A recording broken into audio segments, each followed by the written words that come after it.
Olá, gente. Professor Felipe aqui mais uma vez com vocês. Vamos estudar hoje sobre as expressões algébricas, tudo bem? Mas o que são expressões algébricas? Na aula anterior, a gente estudou sobre a linguagem algébrica, que a gente poderia pegar uma linguagem comum e transformá-la em uma linguagem algébrica. Foi isso? Aquela situação, ao transformar uma linguagem comum para uma algébrica, aquela situação daquela linguagem algébrica eu poderia chamar de expressões algébricas. Como por exemplo, qualquer expressãozinha, né? Que se eu tenho aqui 2 mais 3, 2 mais 3 é uma expressão numérica, pois apenas números, né? Nessa expressão tem apenas números. 2 mais 5, 2 mais 5 também é uma expressão numérica, pois tem apenas números nessa expressão. Agora, 2 mais x aqui já é uma expressão algébrica, pois contém letra. Então, para ficar bem simples de você entender, é isso. Que expressões numéricas não têm letras, expressões algébricas tem que ter pelo menos uma letrinha, né? Estou falando assim letrinha para ficar mais fácil de você compreender. A gente pode chamar de incógnita ou variável, tudo bem? Então, expressões algébricas são aquelas situações matemáticas que envolvem essas famosas letrinhas. Aí, gente, essas expressões, elas podem ser classificadas da seguinte forma. Porque, por exemplo, em toda expressão numérica eu tenho os termos. O que são os termos? Vamos aqui. Imagina a seguinte expressão: 2x mais 4 mais y, né? Observe essa expressão: 2x mais 4 mais y. Aqui eu posso dizer que eu tenho três termos. Por quê? Porque os termos, eles são separados sempre pelo sinalzinho de mais, ou, se for a situação, também o sinal de menos, tudo bem? Então aqui, 2x é um termo, aí eu tenho mais 4 é outro termo, e o mais y é um terceiro termo, tudo bem? Aqui o 2 e o x é um único termo. A única coisa que separa um termo de o outro é o sinal de mais ou de menos. Então aqui eu tenho um, aí aqui eu tenho outro, e por fim eu tenho esse último termo. Tudo bem? Deixa eu colocar aqui um outro exemplo. Imagina que eu tenho aqui x menos y mais 2z.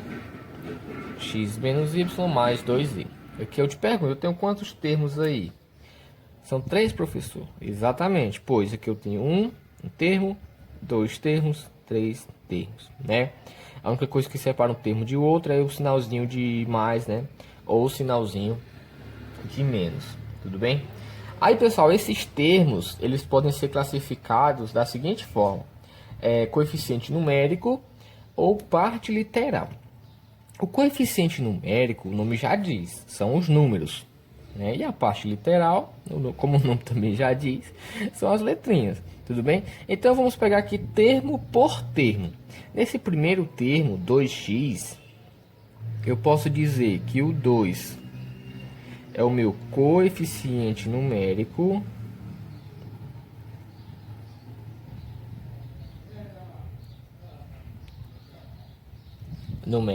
Não repare a letrinha feia, o importante aqui é o conteúdo. O meu 2 é o coeficiente numérico e o x é a minha parte literal.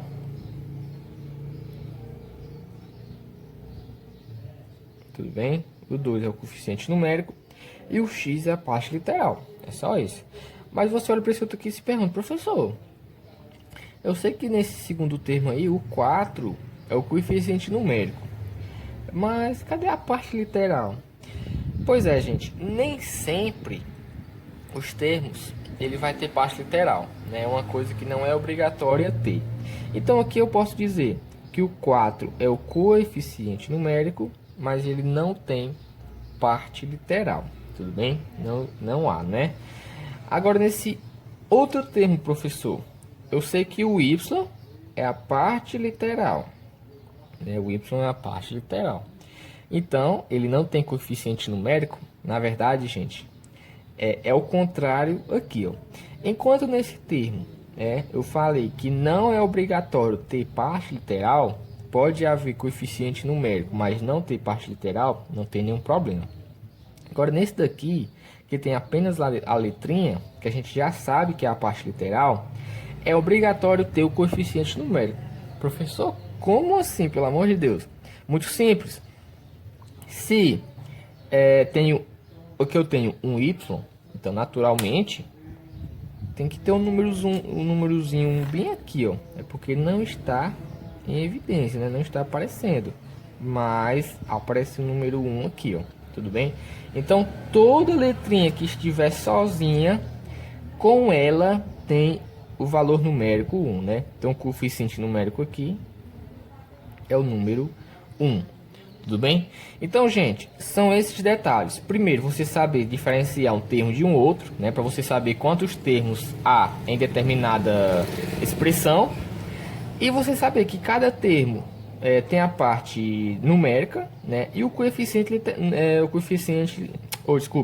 tem a parte literal e o coeficiente numérico. Tudo bem? Todavia, ele tem coeficiente numérico, mas nem todavia vai ter parte literal. Tudo bem? Vamos aqui ver essa outra situação. Ó, aqui nessa segunda expressão, eu tenho aqui o x como parte literal,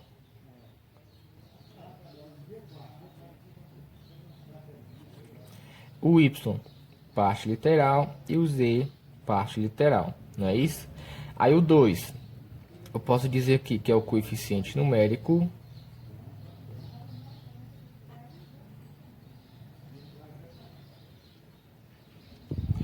Aqui não aparece, mas tem o número 1 aqui, ó. É o coeficiente numérico, né? No caso aqui fica menos 1, tudo bem? E aqui também não aparece, mas é o número 1 também, é o coeficiente numérico.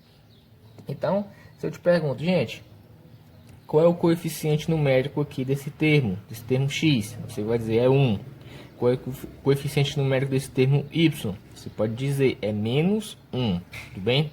Qual é o coeficiente numérico do termo z, desse termo 2z? É o coeficiente, é o número 2. Qual é a parte literal? A parte literal é fácil. Se ela aparecer, bem. Se não aparecer também, não faz diferença. Tudo bem? Então vamos continuar aqui nossos estudos. Outra coisa que eu queria falar também, gente, são sobre os termos que são semelhantes. Para dois termos ser semelhantes, eles têm que ter a mesma parte literal. Tudo bem? Então imagina aqui a seguinte situação, né? Nessa expressão: 2x mais x mais 3y menos y mais x ao quadrado mais y ao quadrado. Eita, professor, essa expressão é grande. É um pouquinho, né? Vamos aí, ó. Analisar, né, os termos e ver quais são semelhantes. Tudo bem? Então eu tenho aqui esse primeiro termo 2x, aí eu tenho aqui outro termo x, eu tenho aqui 3y, já é outro termo, tem um menos y, tem um x ao quadrado e y ao quadrado. Então aqui ao todo eu tenho 1, 2, 3, 4, 5, 6 termos. Tudo bem? Quais são semelhantes? Como é que eu posso saber? Termos semelhantes são aqueles que têm a mesma parte literal. Então, qual é a parte literal aqui desse termo? A parte literal é o x, não é verdade? A parte literal é o x. Qual é a parte literal desse outro termo? Também é o x, né? Então, eu posso dizer que esse primeiro termo e esse segundo termo são termos semelhantes. Tudo bem? Agora, nesse terceiro termo, qual é a parte literal? É o y. Qual é a parte literal desse quarto termo? Também é y, não é verdade? Então, esses outros, o terceiro e o quarto termo, são semelhantes. E, professor, e esse x ao quadrado? A parte literal é x, então ele é semelhante a esses dois termos. Na verdade, não, porque esse x está com o expoente 2. Então, isso torna ele diferente. Então, esse x não tem nenhum termo semelhante a ele, né, esse x ao quadrado, E esse y ao quadrado, também nessa expressão, não tem nenhum termo semelhante a ele. Tudo bem? Então, gente, o que é que eu quero, por que eu estou falando sobre os termos semelhantes? Porque esses termos que são semelhantes, você pode agrupá-los. Como assim agrupá-los? Você pode juntar eles e formar um único termo. Preste atenção. Ó, nesse termo 2x e x, eu posso simplesmente juntar eles com esse e formar um único termo. Preste atenção. Aqui eu tenho 2x mais x. Professor, como é que eu vou somar duas letras? Pelo amor de Deus. É muito simples, gente. Imagina, se eu tenho duas canetas, né? Que representam aqui 2x. Vamos supor que esses x são canetas. Então eu tenho duas canetas. E venho, coloco mais outra caneta. Então eu vou ter ao todo 3 canetas. Não é isso? Então aqui é a mesma coisa. Se eu tenho 2x mais x, eu vou ter aqui 3x. Tudo bem? Isso que acontece. Aqui é a mesma situação. Se eu tenho 3y, então aqui vão ser 3 canetas. Se eu tenho 3y, né, menos y, então vão ser 3 canetas menos uma caneta. Então, no caso, vão ficar 2 canetas, né? Então aqui vai dar 2 mais 2y. Tudo bem? Aí esse x ao quadrado que não tem parte literal, vamos repetir. E esse y ao quadrado também não tem parte literal não, como a gente não tem termos semelhantes. Tudo bem? Então, é isso que eu quero abordar com vocês hoje. Que vocês entendam o que são expressões algébricas, né? São todas as expressões que têm letrinhas.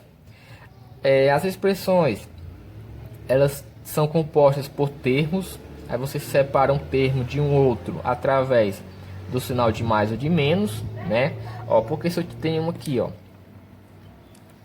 colocar bem aqui no cantinho.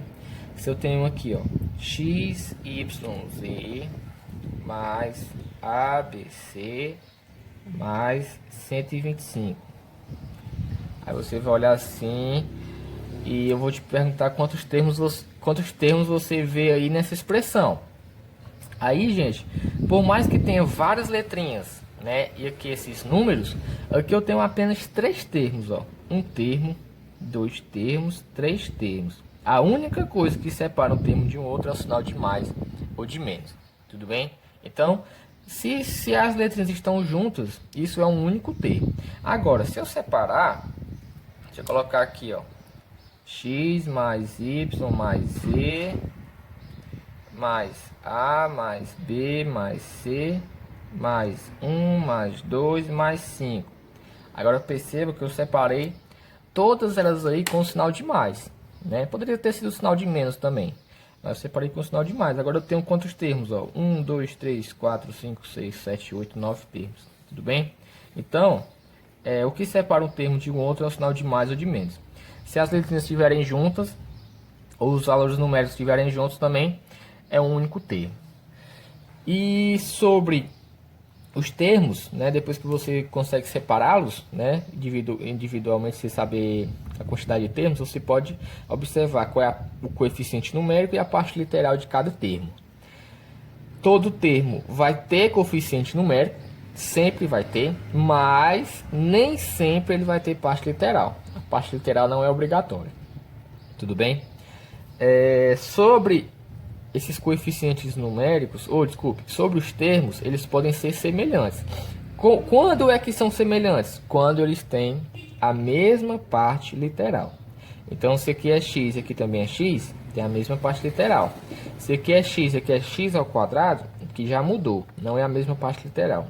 E quando os termos são semelhantes, né? Quando eles têm a mesma parte literal, eu posso juntá-los e formar um único termo. Então, 2x mais x é 3x. 3y menos y é 2y. X ao quadrado não tem nenhum termo semelhante nessa expressão aqui, então repete. Y ao quadrado também não tem, então apenas repete. Tudo bem? Tem um videozinho que ficou bastante famoso na internet com um professor que não está dando corta-corta. Vou mostrar aqui para vocês. Esse vezes esse vai dar mais 3bc ao quadrado, mais b a terceira, mais c a terceira, na é verdade, ó. E aqui, ó, tchá, e aqui, ó, tome, aqui, ó, tchá, e aqui, ó, tome, na é verdade, ó. E aqui, ó, tchá, tchá, e aqui, ó, tome, tome, na é verdade. Pronto, agora voltando aqui, O que foi que esse professor fez, né? Que muita gente não entendeu qual é a situação. Mas, gente, é bem simples, né? É bem simples. Por quê? Se eu tenho a seguinte situação, ó, subir aqui. Se eu tenho aqui, vamos supor, 2x menos 2x mais y mais 1 menos y, né? Vamos supor que eu tenho a seguinte situação. Eu posso cancelar dois termos semelhantes que são simétricos. O que são termos semelhantes? Como eu já falei, que tem a mesma parte literal. E quando é que eles são simétricos? Quando eles representam o mesmo valor, só que no caso só muda o sinal, podemos dizer assim, né? Porque aqui eu tenho 2x e aqui eu tenho menos 2x. Nesse primeiro 2x aí não aparece, mas sabemos que ele é positivo, não é isso? Então eu posso cancelar esses dois termos. E pode, professor? Claro. Imagina aqui, ó. Se eu tenho 2 menos 2, quanto é que dá aqui, gente? 2 menos 2 dá 0. Não é isso? 2 menos 2 é igual a 0. Então eu poderia simplesmente, se eu tenho 2 menos 2, eu posso simplesmente cortar aqui, pois eu sei que dá 0, né? E 0 é a mesma coisa que não ter nada. Então, o que aconteceu lá no vídeo, que eu vou fazer aqui agora, é o seguinte, ó. Se eu tenho 2x menos 2x, eu posso simplesmente cortar. Se eu tenho y positivo com o y negativo, que é como se fosse 1 menos 1. Então, posso simplesmente também cortar. Tudo bem? Então, no caso aqui, qual seria o valor dessa expressão? Seria o número 1, né? Que foi o único que sobrou aqui, o único que escapou aqui desse corta-corta. Outra situação, ó, se eu tenho menos 2x ao quadrado mais x mais 2x ao quadrado, né? Quais desses eu posso cortar com quem? Aqui eu tenho, né, x ao quadrado, a mesma parte literal. Então são termos semelhantes. Esse é negativo, esse é positivo. Então eles são simétricos, né? Ó, um é positivo, outro é negativo. Os dois têm o número 2, aqui eu tenho menos 2 e mais 2. Então eu posso simplesmente cortar aqui esse com esse, né? No caso aqui vai sobrar só o x positivo. Tudo bem? Então você pode fazer esse corta-corta nessas situações, com termos que são semelhantes, né? E que são simétricos. Também, gente, quero falar um pouco sobre o valor numérico de expressões algébricas, né? O que seriam esses valores numéricos? O seguinte, vamos supor que eu tenho a situação da seguinte forma. Deixa eu agora aqui um espaço, estou quase sem espaço aqui já. Ó, imagina que um cara ajeita geladeiras, né? Uma pessoa ajeita geladeiras, aí ele cobra da seguinte forma: pela visita que ele faz, ele cobra R$50, né? Então vamos supor que ele vai olhar a sua geladeira. Então só por ele olhar, ele já vai cobrar R$50. Tudo bem? Então pela visita ele cobra R$50. Aí depois que ele olha a geladeira direitinho, para cada peça que ele vê a necessidade de troca, né? Ele cobra um valor de R$30. Então poderia escrever essa expressão dessa forma: pois ele cobra 50 pela visita, por cada peça que ele troca, né, ele cobra R$30. Então aqui, por exemplo, se for uma peça que ele trocar, então vai ser 1 vezes 30. Se for duas peças, 2 vezes 30. Se for três peças, 3 vezes 30. E por aí vai. Então vamos supor que ele foi, né, na sua casa, ele foi lá olhar a sua geladeira, então ele já cobrou R$50. Aí ele trocou 4 peças, então aqui vai ser 50 mais 30 vezes 4. Tudo bem? Lembrando que o P eu utilizei aqui por conta que é inicial de peças, né? Então, qual é o valor que você vai ter que pagar a ele? Muito simples. Só você fazer aqui o cálculo dessa expressão, que agora não é mais uma expressão algébrica. Na verdade, aqui agora é uma expressão numérica, pois tem apenas números, né? Aí a gente chama isso aqui de valor numérico da expressão algébrica. Então, vamos agora fazer o cálculo. Eu tenho aqui 50 mais 120, né? Porque primeiro multiplicamos 50 mais 120, 170. Tudo bem? Aí vamos supor que em uma outra casa ele foi, né, fazer a visita, só que não houve a necessidade de trocar a peça de trocar nenhuma peça da geladeira. Então aqui no caso vai ficar 50 da visita mais 30 vezes 0, pois ele não trocou nenhuma peça, tudo bem? Então aqui vamos ter que 50 mais 30 vezes 0 é 0, então 50 mais 0, 50, vai sobrar, aí vai cobrar apenas os 50 da visita, tudo bem? Então gente, esse videozinho ficou até um pouco longo, né? Eu não costumo fazer vídeos tão longos assim, mas como o conteúdo é bastante interessante, tem bastante coisa pra gente abordar, então eu tive que esticar um pouco, tudo bem? Mas mesmo assim, espero que vocês tenham gostado da aula. Não deixe de se inscrever, deixar seu like e até a próxima, gente. Espero que tenham gostado.